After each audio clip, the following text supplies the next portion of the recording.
Bismillahirrahmanirrahim. Assalamualaikum warahmatullahi wabarakatuh. Pemirsa MTA TV dimanapun Anda berada.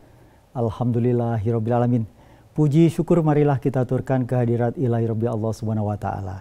Di sore yang cerah ini insya Allah kita bertemu lagi di acara yang kita selalu rindukan, yakni SAR, Search and Rescue. Namun demikian tentu saja kita harus senantiasa untuk utamakan protokol kesehatan dimanapun Anda berada dengan 5M. Bahkan kadang-kadang ada 6N, 6M ya. Berikut pakai masker, kemudian cuci tangan dimanapun Anda berada dengan air yang mengalir, sabun juga. Kemudian jaga jarak, terus mobilitas dikurangi, serta jangan di kerumunan. Ada lagi yang menambahkan jangan makan bareng, karena makan bareng itu pasti buka masker, ya, berdekatan. Kemudian ada lagi nambah foto selfie bareng-bareng ketika mungkin ada tamu, ada teman dekat kita, pasti kita akan selfie. Dan ketika selfie pasti ada sesi sementara buka dulu untuk masker.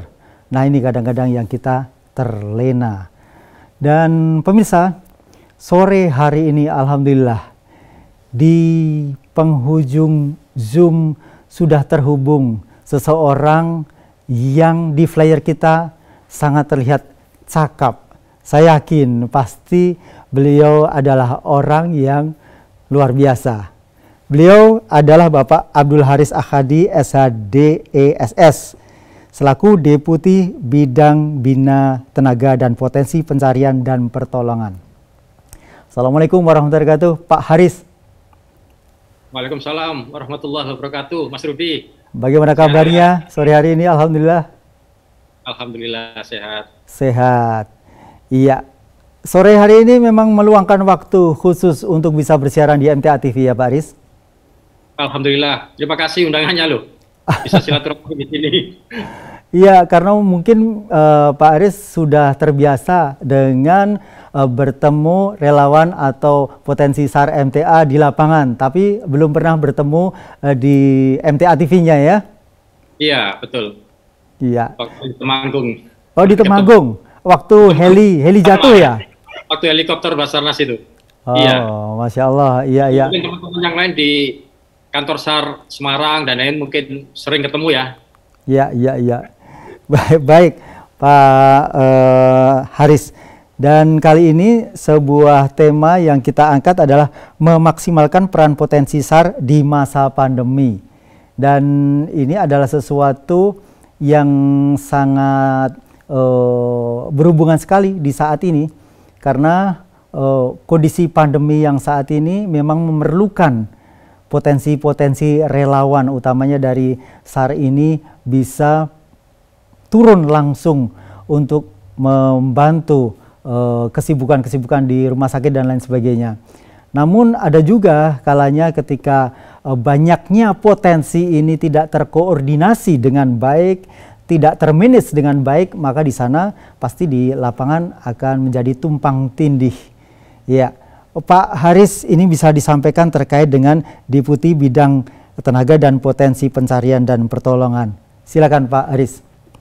Ya, terima kasih. Pertama Mas Arief bisa diundang. Saya Rudi Pak, saya Rudi. Televisinya MTA ini. Ya, saya bersyukur ya bisa diundang pada kesempatan sore hari ini ya. Dan kita bisa bersilaturahim. Saya kebetulan mendapatkan amanah sebagai Deputi Bina Tenaga dan Potensi Pencarian Pertolongan di Basarnas ya, Badan Nasional Pencarian Pertolongan, di mana salah satu tugasnya itu adalah melakukan pembinaan terhadap SDM pencarian pertolongan, baik yang ada di dalam Basar sendiri maupun di luar Basarnas atau yang kita kenal dengan potensi pencarian pertolongan.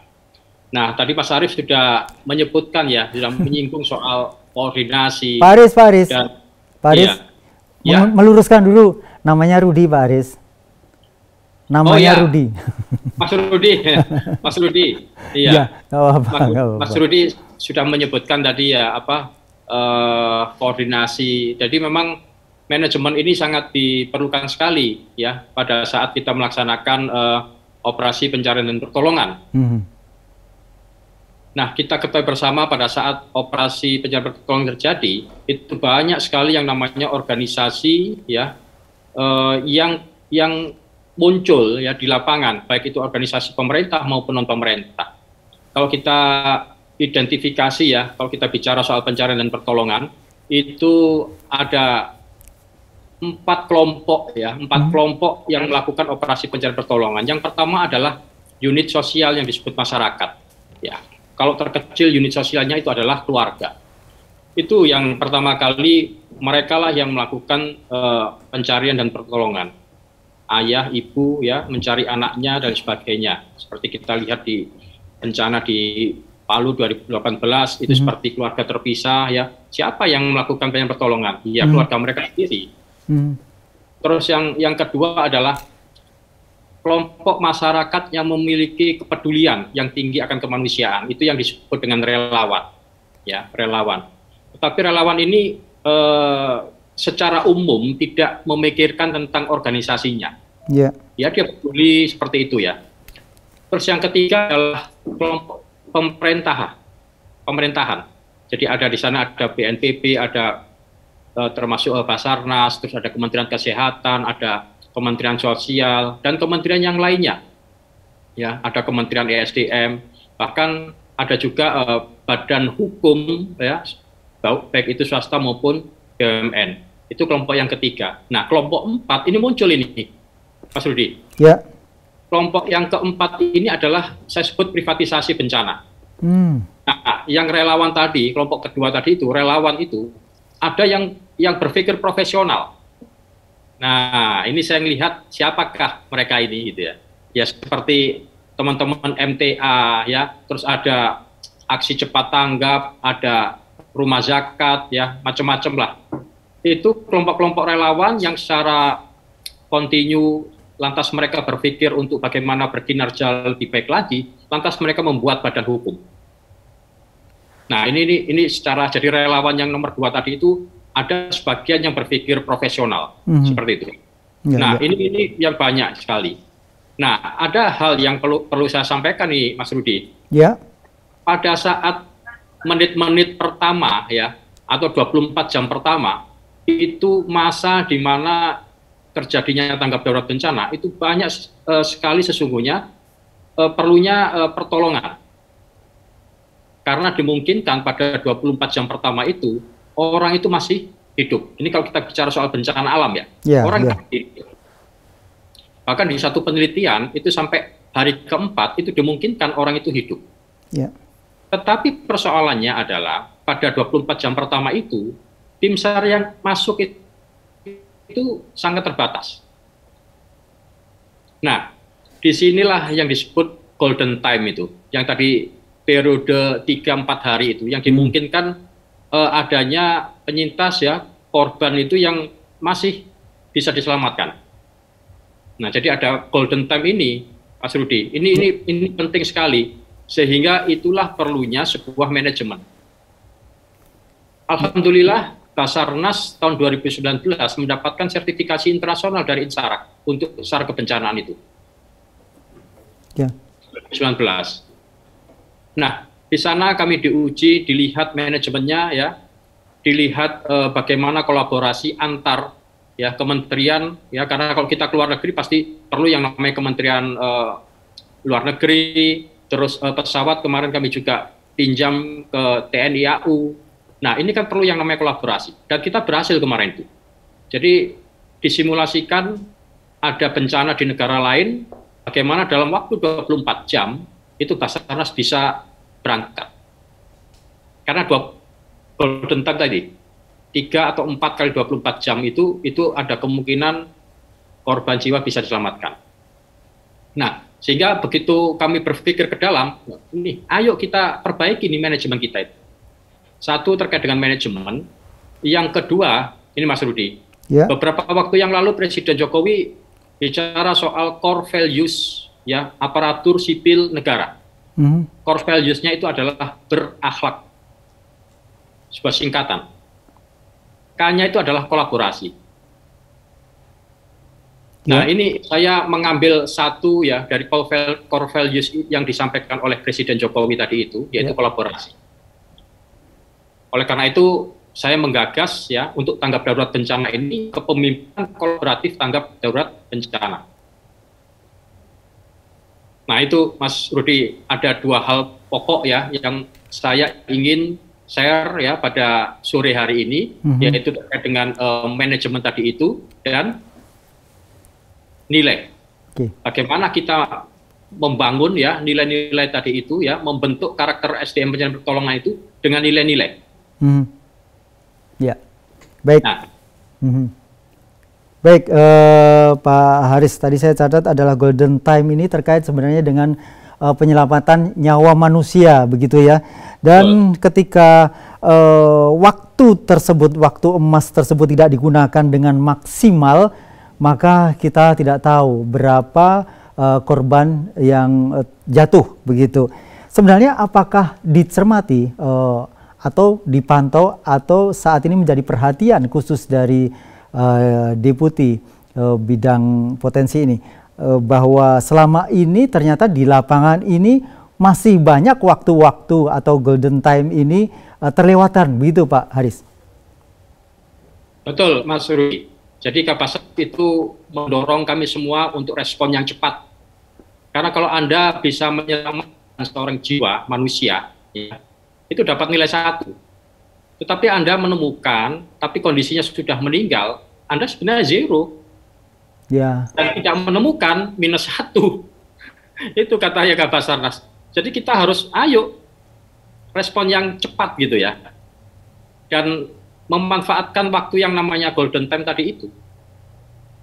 Dan kita sadari ternyata memang kita ini nggak bisa bekerja sendiri, Mas Rudi. Kalau kita menginginkan kita bisa melewati ya dan melaksanakan tujuan sebuah organisasi, kita mau tidak mau harus berkolaborasi dengan yang lain. Dan bicara soal pelaksanaan operasi penyelamatan pertolongan ini, benar-benar tidak bisa bekerja sendiri. Dengan keterbatasan yang dimiliki oleh Basarnas, sarana prasarana dan SDM ya. Dan yang tadi saya sebutkan, yang kelompok pertama itu hakikatnya siapa sih?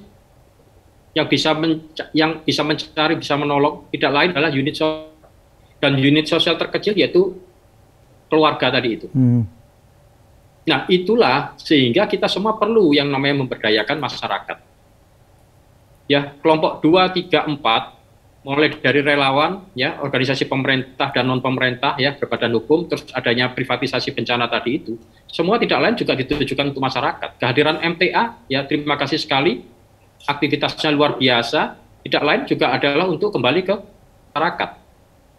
Kita berdayakan di sana. Ya, baik.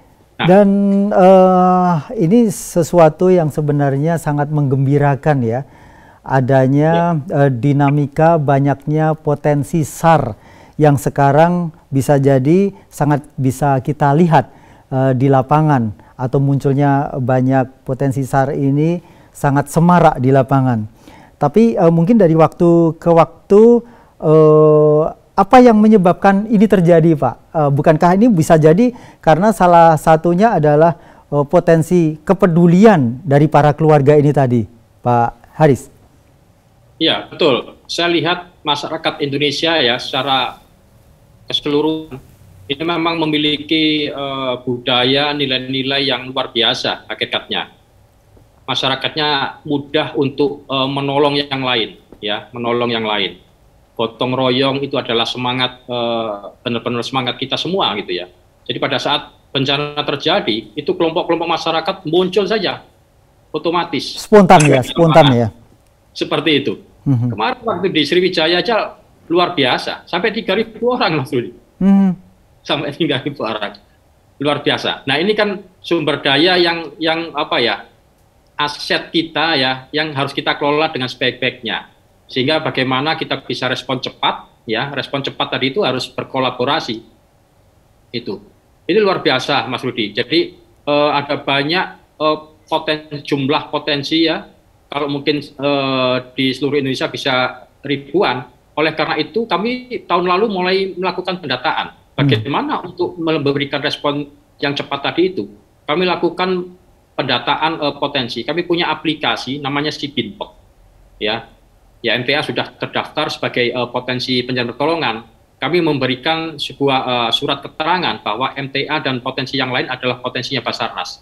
Sehingga dengan registrasi tadi itu, kami pun melakukan pembinaan terhadap potensi yang ada, dan pada saat operasi pencarian pertolongan, meskipun itu tidak kita inginkan ya adanya musibah, kita akan bisa lebih cepat kontak ya, karena ada aplikasi itu. Ya. Pada saat contoh yang terakhir ya, kita lihat di Mamuju, di Sriwijaya, itu potensi yang mau ikut serta ya, yang akan dikerahkan dan dikendalikan oleh Basarnas sebagai leading sector berdasarkan Undang-Undang 29 tahun 2014, itu sudah kita ya ibaratnya kita screening lah. Apalagi kalau sekarang sudah kita data ya insya Allah lebih enak lagi, kita bisa potret, oh MTA itu ada di daerah ini dan lain sebagainya. Itu akan kita bisa enak mengerahkan dan mengendalikan ya melalui sebuah aplikasi. Ini yang akan kita kembangkan terus ini, Mas Rudi, supaya kita bisa memberikan respon yang cepat tadi itu. Ya, baik, Mamuju Sulawesi ya, likuifaksi ya, tanah likuifaksi, dan banyak termasuk Sriwijaya juga. Nah, ini termasuk Sriwijaya ini, dengan adanya ribuan potensi SAR yang datang, ini pasti memerlukan konsentrasi khusus bagaimana mengelola potensi SAR yang demikian besar, Pak Haris. Betul Mas. Jadi perlu diketahui ya, memang salah satu, nanti kalau mungkin saya bicara soal karakter itu bagaimana ya, karena kita harus benahi nih sumber daya manusia itu dengan mental yang bagus ya. Terus yang kedua, kita harus memanfaatkan kecerdasan majemuk. Jadi untuk pelaksanaan operasi pencarian pertolongan itu tentunya yang pertama ya perlu yang namanya skill ya, keterampilan ya, sebuah keahlian di bidang pencarian dan pertolongan tentunya. Tetapi ternyata di lapangan tidak hanya butuh itu saja, Mas Rudi. Jadi kalau kita belajar lebih lanjut manajemen pencarian pertolongan, itu ada yang namanya, kebetulan saya di pembinaan potensi, SDM pencarian pertolongan itu ada 5 kompetensinya. Ada manajerial, short, rescue, medis, dan logistik. Nah, teman-teman kan ini passionnya kemana nih? Ya, mungkin dari MTA sendiri pasti dengan jumlahnya yang ribuan orang relawan ya yang dimiliki, pasti memiliki passion sendiri-sendiri. Ya, ada yang memang dia punya passion short rescue, ada yang mungkin di bidang logistik. Nah, ini perlu dikelola nih. Makanya kami ada pemikiran nanti perlu di-cluster, sehingga kompetensi orang ini tercluster, seperti itu Mas Rudi. Ya. Baik Pak Haris, sepertinya semakin kita ketahui bahwa potensi SAR ini banyak di Indonesia, dan kemudian memang harus dipilah-pilah dan juga dimanage secara benar agar potensi ini tidak sia-sia. Baik, kita akan teruskan pemirsa dimanapun Anda berada. Saya akan berikan kesempatan bagi Anda yang bertanya di telepon 0271 679 3000, SMS WhatsApp ada di 0811 255 3000. Namun sebelumnya kita ikuti jeda pariwara berikut ini.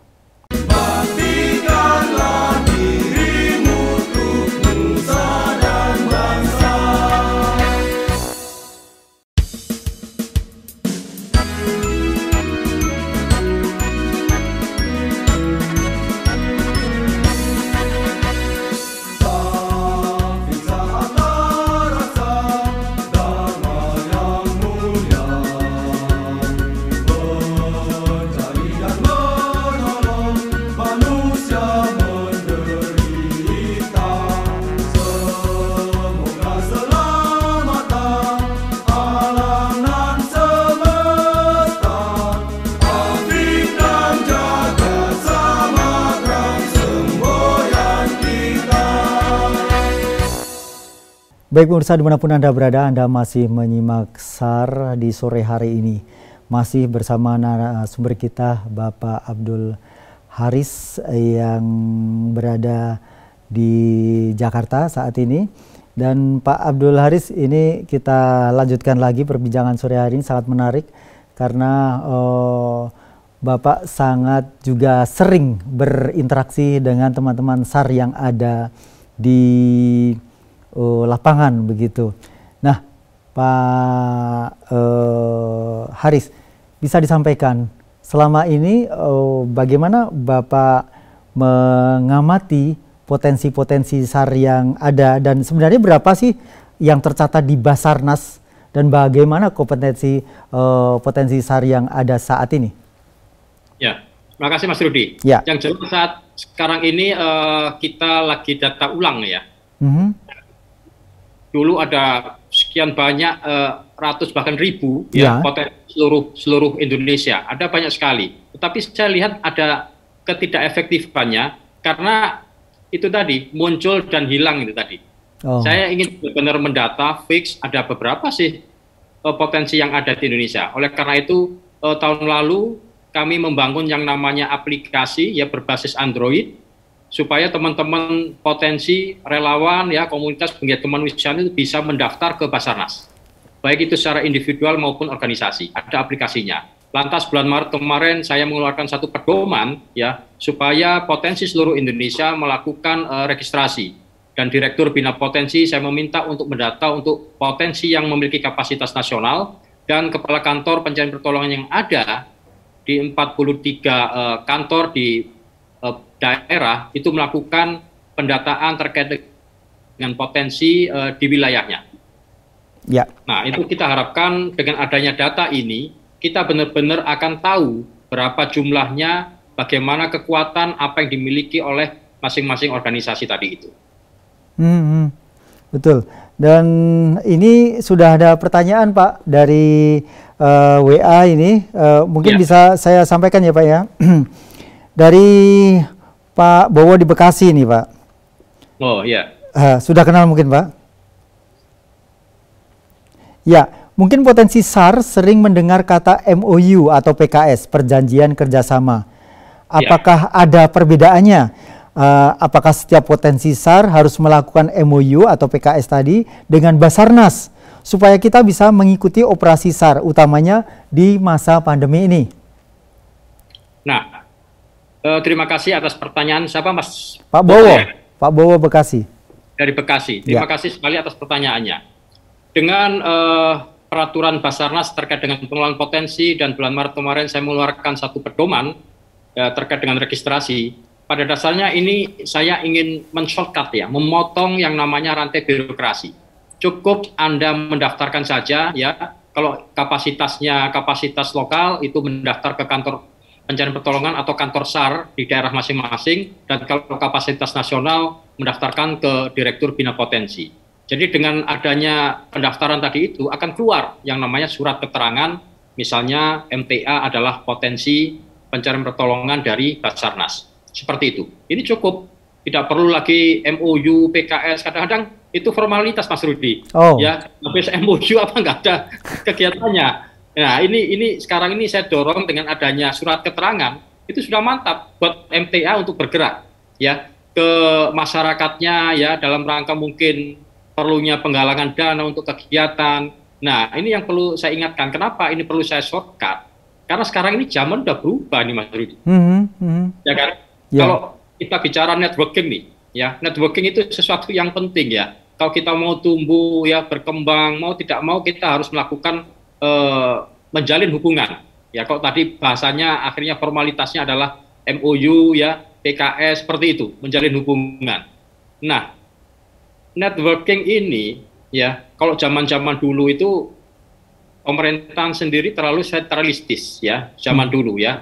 Sehingga nampak sekali ya bagaimana power dari pemerintah itu sendiri ya, sehingga terlihat sentralistisnya. Lantas bergerak, zaman sudah berubah, bergerak dari sentralistis ke desentralisasi, memberikan kewenangan-kewenangan yang tadinya ada di pemerintah turun ke pemerintah provinsi, kabupaten, kota, seperti itu ya, desentralisasi. Sehingga sentralistisnya sudah banyak, tidak hanya di pusat di Jakarta, malah ke kabupaten kota seperti itu. Nah sekarang ini Mas Rudi, sekarang ini zaman digitalisasi, networknya itu udah luar biasa ini. Ya MTA saya yakin juga punya kerjasama baik mungkin ke dalam ya, bahkan mungkin ya siapa tahu dengan internasional begitu ya. Lantas bagaimana lantas pada akhirnya Basarnas cukup dengan MTA karena MTA sudah kuat. Demikian juga dengan potensi SAR yang lain seperti itu. Ini pergerakannya sudah luar biasa. Nah, inilah yang saya sebut dengan kolaborasi. Inilah yang sekarang ini kita berada di open ecosystem. Jadi ekosistem itu harus hilang nih. Walaupun manusia itu ya banyak sekali yang namanya tidak mudah menghilangkan ego itu ya. Menghilangkan ego kita, ego pribadi, ego lembaga, organisasi seperti itu ya. Tetapi kalau kita ingin mencapai satu tujuan ya yang melintasi batas-batas organisasi, ya mau tidak mau harus berkolaborasi. Ini saya sebut open ecosystem. Ya mungkin kalau bahasa Rasulullah ini teladan kita, rahmatan lil alamin pada hakikatnya itu. Betul. Interaksinya kesana kemari itu open ekosistem ini. Ya, betul. Dan mungkin kami tadi sempat berbincang sebentar waktu off air ya Pak, disampaikan bahwa profesionalitas di kerelawanan atau potensi SAR ini memang menjadi utama ya di Bina Potensi atau ketika kita menjadi seorang yang membantu dalam pertolongan. Tapi juga disampaikan pula bahwa ini bisa menjadi sebuah pekerjaan begitu. Sementara juga tadi kami sampaikan bahwa di basicnya MTA ini memang kami semata-mata ikhlas ingin mendapatkan ridha Allah semata begitu ya dalam menolong sesama, karena ini sudah menjadi garis dakwah kami begitu. Jadi keikhlasan ini, meskipun dengan keikhlasan ini bukan berarti kita asal-asalan begitu, tapi justru dengan keikhlasan ini kita harus maksimal, harus profesional. Ini mungkin bisa disampaikan Pak Haris terkait tadi. Ya, terima kasih Mas Rudi. Jadi SDM pencarian pertolongan itu kalau kita baca undang-undang ya PP 21, PP 22 tentang operasi dan pertolongan, itu perlu didukung dengan sumber daya manusia yang memiliki kompetensi, ya, yang memiliki kompetensi. Nah, kompetensi SDM ini ada dua saya melihat, ada hard skill sama soft skill. Hard skill itu yang terkait dengan keterampilan di bidang pencarian pertolongan atau supporting bidang yang mendukung pencarian pertolongan. Jadi artinya orang secara fisik dia mampu untuk melakukan tugas-tugas pencarian pertolongan dan apapun juga yang bisa mendukung untuk itu. Ya, satu itu. Terus yang kedua adalah soft skill. Nah, ini terkait dengan mental ya, karena saya yakin teman-teman MTA ini luar biasa semangatnya ya. Ada kecerdasan yang lain di samping kecerdasan intelektual yang tadi mampu untuk melakukan pencarian pertolongan yang disebut dengan adversity. Dia mampu dengan kondisi yang darurat tadi itu. Ya, enjoy aja dengan suasana itu gitu. Nah, ini adalah adversity. Ini perlu bisa dipelajari ya bagaimana orang itu memiliki mental yang militan. Nah, militan ini juga merupakan salah satu nilai dari ASN Basarnas ini. Nah, orang perlu yang namanya kecerdasan emosional bahkan spiritual. Di dalam penelitian saya nih, Mas Rudi. Jadi seseorang di samping memiliki keterampilan di bidang pencarian pertolongan tadi itu, dia itu harus memiliki yang namanya soft skill. Saya mulai dari satu kesadaran. Ternyata sadar diri itu menjadi satu kunci, ya, satu kunci untuk seseorang melakukan tindakan-tindakan yang lain. Jadi ada kesadaran diri, self awareness, terus lantas menginjak lagi dari self awareness tadi itu menyadari siapa sih dirinya ini. Seperti saya sekarang, siapa sih saya ini? Mungkin Mas Rudi tadi menyebut saya adalah deputy. Loh, 5 tahun yang lalu siapa saya? 50 tahun yang lalu siapa? 100 tahun yang lalu siapa? Apakah saya masih deputy? Bulan depan, setahun, dan seterusnya. Jadi sesungguhnya saya siapa ini? Dan ini kalau saya membaca ke Al-Quran ya, di Quran surat Az-Zariyat ayat 21, A'udzubillahi minasyaitonirrajim, wa fi anfusikum afala tubsirun. Dan di dalam dirimu sendiri tidakkah kamu perhatikan? Jadi begitu kalau kita ini uzlah atau mungkin bermeditasi, kita tafakur, Ternyata, ya Allah, la ilaha illa anta subhanaka inni kuntu minadz dzalimin. Di situ kita sadar ternyata diri kita ini nggak ada. Sekarang ini lagi COVID nih, Mas Rudi. Berapa banyak saudara kita yang meninggal? Ya. Ya. Saya mendengar orang yang seumuran saya, bahkan ada yang di bawah saya, ada banyak yang meninggal ini, Mas Rudi. Dulu itu saya waktu masih SMP, SMA itu ya, yang meninggal itu orang yang usianya benar-benar tua. Oh, kakek saya gitu, buyut saya meninggal temannya gitu ya. Sekarang orang yang usianya bahkan jauh di bawah saya meninggal. Ternyata kalau kita lihat itu, wah, kita ini sesungguhnya nggak ada. Lantas kita ada. Ini yang kita harus syukuri. Dari situ akhirnya muncul yang namanya niat, keinginan untuk berbuat sesuatu yang lebih baik. Ya. Dari self-awareness muncul satu kesadaran yang tinggi, sehingga dia punya niatan tadi itu untuk membimbing dirinya untuk menjadi yang lebih baik, memimpin dirinya, self-leadership, untuk menjadi pribadi yang memiliki kemampuan, self-mastery. Nah, saya sangat setuju kalau mentalnya teman-teman di MTA seperti itu tadi. Ternyata begitu self-awareness yang muncul sebenarnya keikhlasan akhirnya. Karena sesungguhnya ini anugerah Allah ini, hidup ini. Lantas kita diberikan kehidupan oleh Allah, kita perbaiki diri kita, kompetensi kita sesuai dengan passion tadi, Mas Rudi. Ya. Kalau orang passionnya, oh saya kepingin search and rescue, ayo, ada banyak keilmuan, oleh karena itu nanti kita lihat ini, potensi musibah di satu tempat itu seperti apa, disesuaikan Ya. kompetensi teknisnya tadi itu. Teman-teman MTA yang kepingin menangani logistik, karena pada saat kita di lapangan nih Mas Budi, perlu juga teman-teman yang ngurusin logistik. Iya. Iya kan? Iya, betul. Yang mengurusi bagaimana menumbuhkan, memotivasi keluarga, ya kan? Kemarin waktu di Sriwijaya tiba-tiba ada orang keluarga korban datang terus marah-marah, ya kan? Nah, ini kan perlu kita dengarkan, kita bagaimana kuatkan mentalnya. Jadi ada banyak satu keahlian yang dibutuhkan di sana. Ya. Nah, saya sangat apresiasi nih teman-teman MTA sangat militan ya, sama Basarnas juga punya nilai yang diinternalisasikan ke dalam SDM Basarnas, yaitu militansi tadi, di samping profesionalisme. Ya, profesionalisme sesuai dengan bidangnya. Karena SAR ini sangat luas. Ya. Kalau saya mengacu kepada PP 22 itu ya ada kompetensi manajerial, search, rescue, medis, dan logistik. Baik, Pak Aris.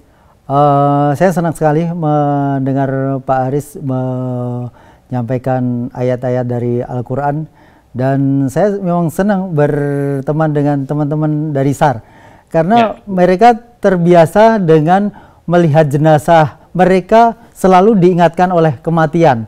Ini yang pasti akan mereka selalu mendekatkan diri pada Allah, begitu Pak Aris. Insya Allah. Ya. Dan saat ini Pak Aris, banyak potensi SAR yang terjun membantu pada pulasara jenazah COVID-19, termasuk SAR MTA. Sudilah kiranya memberikan nasihat kepada teman-teman SAR, semua saja potensi SAR, karena selain dibutuhkan keikhlasan yang tinggi, juga siap fisik yang prima. Bahkan di masa-masa COVID menjadi puncaknya, hampir tidak kurang dari 58 jenazah yang setiap hari dikuburkan oleh teman-teman SAR, Pak. Mohon Sudilah kiranya memberikan nasihat kepada kita semuanya. Ya, terima kasih luar biasa ya. Saya sangat mengapresiasi teman-teman MTA yang sangat gigih ya, yang memiliki militansi. Militansi tadi muncul karena keikhlasan tadi tentunya, yang ditekankan oleh pimpinan yang ada di organisasi MTA tadi itu, supaya ikhlas. Tapi dengan keikhlasan tadi itu ada saja jalan keluar yang terbaik, ya. Kuantum ikhlas. Ternyata dengan keikhlasan ya ada hadir ya. Itu makhluk saya itu menyampaikan kalimat la haula wala quwata illa billah. Lantas Allah membantu ya, membantu kita semua yang berserah diri kepada Allah bahwa aktivitas yang kita lakukan tidak lain hanyalah karena Allah dan atas kekuatan Allah. Ya, semangat itu luar biasa. Bagaimanapun juga tetap kita harus profesional melakukan itu. Ya, melakukan tindakan profesional pun itu adalah tidak lain juga adalah sesungguhnya perintah Allah sebenarnya, ya kan? Orang harus self mastery, harus menguasai ya kemampuan, memiliki kompetensi yang dimiliki sehingga dia bisa lebih bermanfaat ya kepada masyarakat yang ditolongnya. Tetap menjaga protokol kesehatan ya, karena bagaimanapun juga kita tidak boleh lengah, nggak boleh ceroboh ya. Ya, itu adalah ujian kita ya. Semoga Allah yang Allah muakhir, yang mengakhirkan, insya Allah akan diselesaikan masalah COVID ini. Teman-teman tetap menjaga protokol kesehatan dalam setiap langkah yang dilaksanakan. Kami juga demikian, Mas Rudi, teman-teman. Ya kalau kita kan selalu mendengar jaga jarak ya. Kalau tim SAR ini tidak bisa jaga jarak, kita harus bersentuhan, ya kan? Harus bersentuhan. Kita justru melanggar ini, tapi artinya melanggar dalam konteks kita tidak menjaga jarak, kita harus menyentuh, tetapi kita harus menggunakan alat pelindung diri tentunya. Ya. Baik, terima kasih sekali, luar biasa sekali perjumpaan kali ini Pak Haris dengan teman-teman yang ada di potensi SAR, baik SAR yang ada di SAR MTA ataupun potensi SAR yang ada di Solo Raya, bahkan di seluruh Nusantara ini, karena MTA TV ini mengudara dengan pancaran satelit, insya Allah bisa dilihat melalui parabola dan juga channel YouTube-nya. Pak Haris, insya Allah kita bisa bersua lagi, bahkan bisa hadir langsung ke studio MTA TV di Solo. Terima kasih. Assalamualaikum warahmatullahi wabarakatuh, Pak Haris. Assalamualaikum warahmatullahi wabarakatuh, Mas Rudi. Terima kasih. Baik, sama-sama. Baik, pemirsa dimanapun Anda berada, demikian tadi sajian SAR untuk sore hari ini. Mudah-mudahan kita senantiasa bisa memberikan yang terbaik dan selalu ikhlas dalam mendharma baktikan apa yang kita bisa. Tentu saja semuanya tetap dengan profesional. Saya Rudi Herfianto, mohon maaf atas segala kesalahan. Bila taufik wal hidayah. Assalamualaikum warahmatullahi wabarakatuh.